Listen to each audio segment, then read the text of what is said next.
Hi, Mike here. You're watching Scout Restoration Yukon. In this video, rear axle 5, Dana 44 power lock. I replaced the clutch packs and assemble the carrier halves. I will show all the details. I hope you like it. If you want to help, please subscribe to Scout Restoration Yukon. It's free. Mike Morrow, over and out. Hi, Mike here. In this video, rear axle 5, I will be replacing the clutch pack for the power lock on the Dana 44 axle. Power lock, how it works. When engine torque causes a differential carrier to rotate, the gear forces push back on the cross shafts, forcing them to climb up the machined ramps in the housing. The cross shafts ride up these ramps, forcing them outward. The outward force compresses the clutch packs, locking the axles. When turning a corner, the outer wheel slips relative to the inner wheel to prevent binding. Let's get to work. This is the clutch kit for the Dana 44 power lock differential.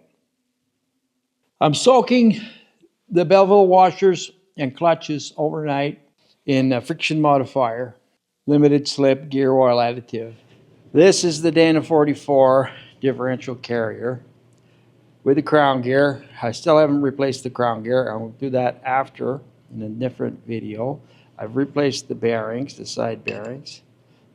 So I'm going to remove this half case. So I'll remove the bolts like so. I'll lift this half case straight off, turn it over, and here's the clutch pack here. This is a Belleville plate. It's called a Belleville plate because it's domed. This is the convex side. And it's a driven plate because it has these ears that go into the case half. So it goes in there this way with the convex side up. Right? The next one, it's a splined Belleville disc. It's a drive disc because it is splined onto the side gear, right? So in other words, this is connected to the axle. There's another one. It's just a driven, it's called a driven plate. It's not dished. It's a driven plate. So then we have a driven plate, a drive disc, another driven plate. So that's how they stack. There's the clutch ring. There's the side gear. All right. And here's the two crosses. 1, 2 crosses with spider gears. They're beveled here. The bevel goes into the notch on the case. Here's the other side gear. The other clutch ring here. And the clutch pack, which goes the same way. Driven plate, drive disc, driven plate, Belleville washer, and a Belleville washer, Belleville plate, right? They go like that. These are my clutches. They've been soaking overnight in friction modifier. So we have 2 Belleville plates, 2 Belleville discs, 2 more drive plates, driven plates, drive plates. So I'm going to install them. So I don't need these old ones anymore. Here. So the first thing I'm going to do is install the Belleville plates, the 2 Belleville plates into the 2 different case halves. I'm just putting a little bit of gear oil in here with a paintbrush. I'm putting a little bit of gear oil in here. So here's the Belleville plate. Goes in here. It's dished like this. So it's touching, the inside of it's touching. And here is the Belleville disc. I'm just going to put it in there like that. And same thing on the other side. Here's the Belleville plate, the driven plate. Here's the disc. Now we just have flat plate, flat plate. By the way, these are all the same thickness. A flat disc, a flat disc, flat plate, and a flat plate. Now I'll have to transfer them over to where they go. So move this over. So I'm going to reverse this. So I'm going to turn this over, and I'm going to take these out one by one. Put them onto the clutch disc. Just flip them over. This one here. Flip it over. This one here. Flip it over. And this one here. Flip it over. Now, turn it over, right? Line up the tabs. I'll pick that up. Got my finger hooked underneath here. I'm just trying to drop this into place. There. Now that's in place. A little bit of lubricant. The side gear. A little bit more lubricant. Now these are the crosses. The two crosses and the spider gears. So I can remove the spider gears for now, because that'll need lubricated. So remove the spider gears. Attention fellow Scout enthusiasts. I hope that you are getting useful insights from my videos. I've published a total of 76 videos once a week. It's a full-time job. In order to achieve this, I have neglected other responsibilities. Everything is catching up to me. Rather than compromise the quality of my videos, I've decided to begin publishing bi-weekly. Please like and subscribe and help me reach 1,000 subscribers. Mike Morrow, over and out. But there's something else going on here, is this cross also acts as the thrust block. And these two hardened steel buttons with the cold rolled pin go in here and on the other side. But they're just going to fall out. So I thought the pin would hold it together. So what I did was I put this upside down, this cold rolled pin, and with my little awl, I just tapped it with a hammer to enlarge it enough that when I push this together, it's going to stay together, right? So this now goes like this. First of all, I'm just going to lubricate that a little bit. All right. Put this button in here. And I'll put this together. I have to put it on the bench. I'll give it a little tap.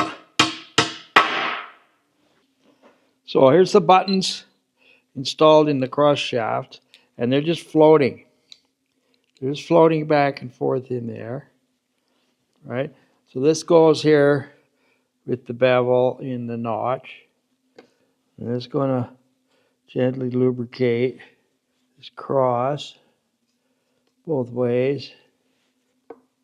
Now I can install the spider gears.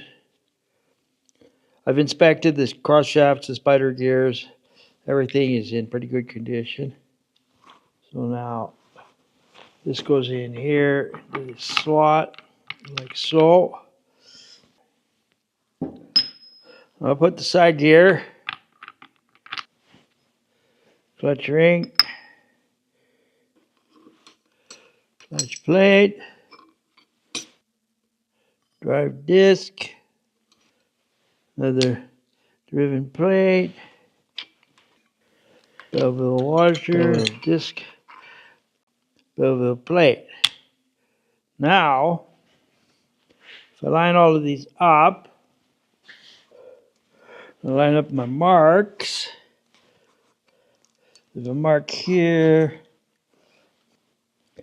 and a mark here. Get these started. There. Now, the two case halves are together.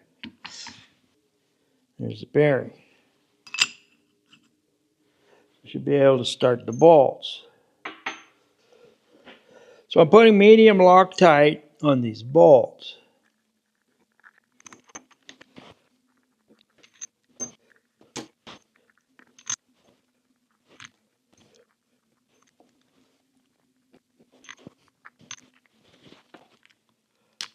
Just run them in first.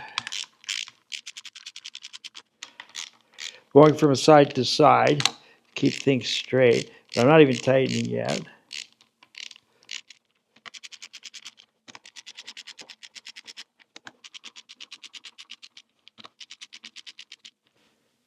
There's a slight gap all around here at the bottom because we have to compress those Belleville washers. They're actually like springs. It's a spring washer and it preloads the clutch pack, right? So I'm just going to go slowly from side to side so in order to keep things straight. So far,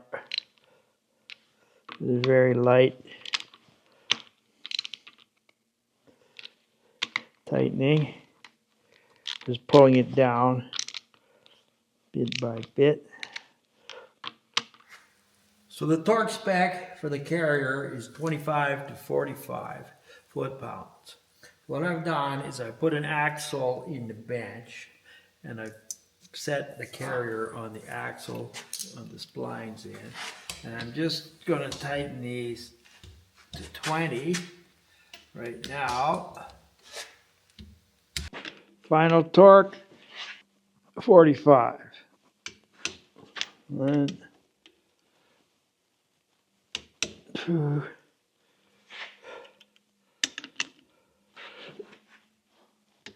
3.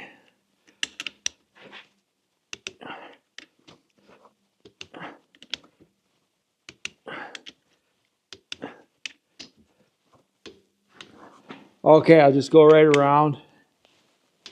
Check in case I missed one.